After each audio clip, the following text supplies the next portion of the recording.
Hello everyone, Alistair Gold here.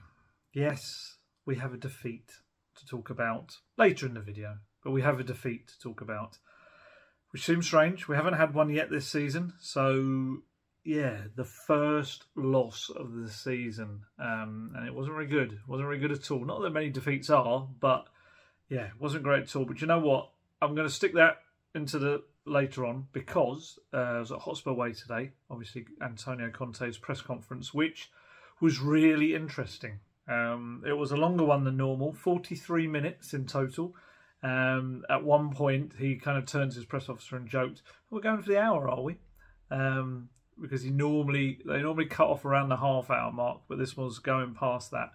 But to be fair, it's kind of his fault really, because he was giving these really long and quite insightful answers to a fair few of the questions. But what I would say is, a lot of what he said was not the kind of things I think the fan base really wanted to hear about certain players. Conte is very much his own man, and I'm sure he pays very little attention to what's the current trending topic on Twitter and which players are the current objects of... Not objects of affection, whatever the opposite of object of affection is. There's a few words out there which I probably can't use, but yeah, it was a really fascinating press conference, and he was very good on those tactical stuff. There was individual stuff. It was everything that you'd hope a no press conference would have been, but wasn't. So let's dive straight into that, because I think there's some good stuff there. I asked him a couple of questions which got some nice kind of... It was also asked, Son obviously is a hot topic at the moment. There's a real... Because obviously with every passing game where Sonny doesn't score a goal, the media, especially national media, will continue to ask, because obviously Conte said in the past, essentially saying he's undroppable, saying that, you'd be crazy to drop him and things like that. And I think... The key thing that obviously I think Conte's trying to get across to the media as well as his own players this season is the fact that it's about rotation. It's not dropping this season because the squad is bigger and better and there's more choices. Although, we'll talk about that later and whether that is entirely the case in Conte's mind. But with Sonny, I think the key is if he is taken out of the starting lineup, it's not being dropped, it would be being rotated, and he would very likely be straight in the next match again. It's kind of resting him. It's very early days, so I don't want to go too overboard on it, but I'm going to very closely watch to see whether the Richarlison, Kane, Son as a trio works. My gut feeling, and again, this is very early days, so it could prove to be very different. So I'm very aware it's a very weird light here, because I'm doing this just in the evening, and I seem to be very bright on the screen, so apologies for that. But yeah, I do wonder whether Son and Richarlison are too similar in the way they play. For me, look, I'm a big Dejan 쿨루셉스키 fan. I think he's superb, and I think the key thing with him is that he offers something different to the rest of the front three that we saw on Tuesday night, because Son and Richarlison are very direct players, very skillful. They will head straight towards that goal. I think 쿨루셉스키 has that, but he's probably less of a striker like those two can be, or forward, whatever you want to call it.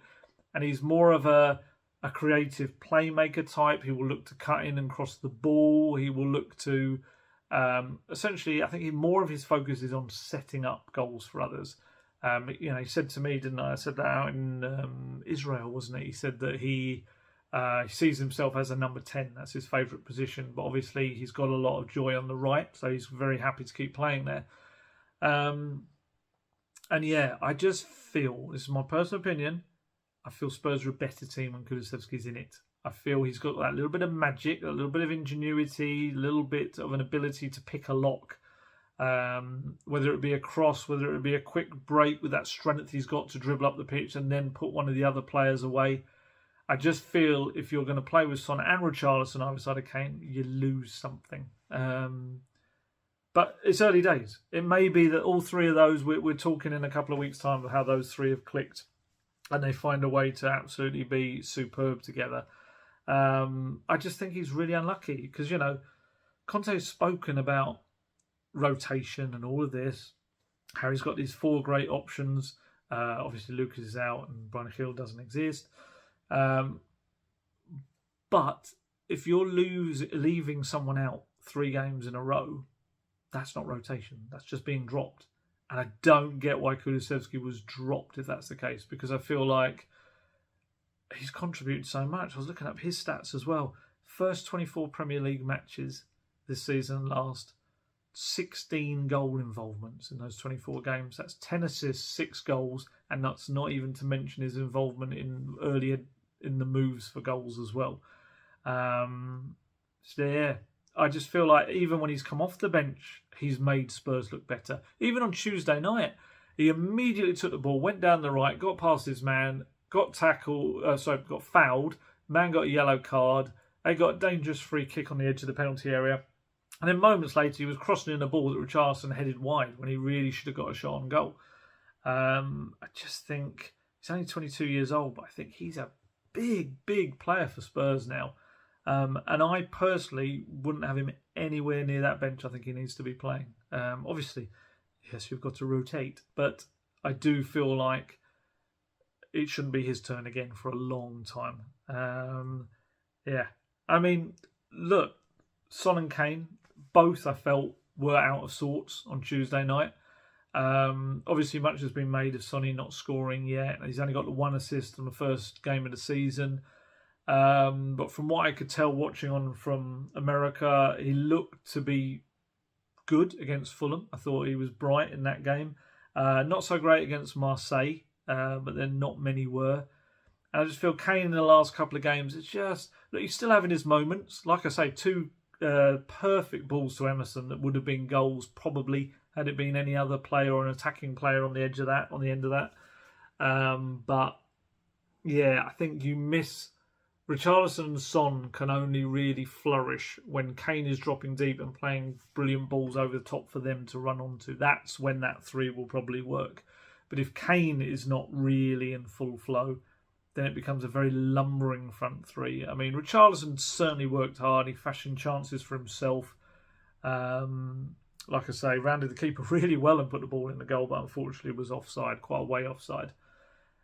But yeah, it's a 3. I don't know. Again, I must stress it's really early before I get people going, I don't know, I'll get some aggregator count saying, as to goals states, this 3 cannot play together. That's not what I'm saying. I'm saying on the early evidence, they haven't clicked yet. They haven't found that way of combining as a trio, whereas I feel like 쿨루셉스키 does. He makes it all tick.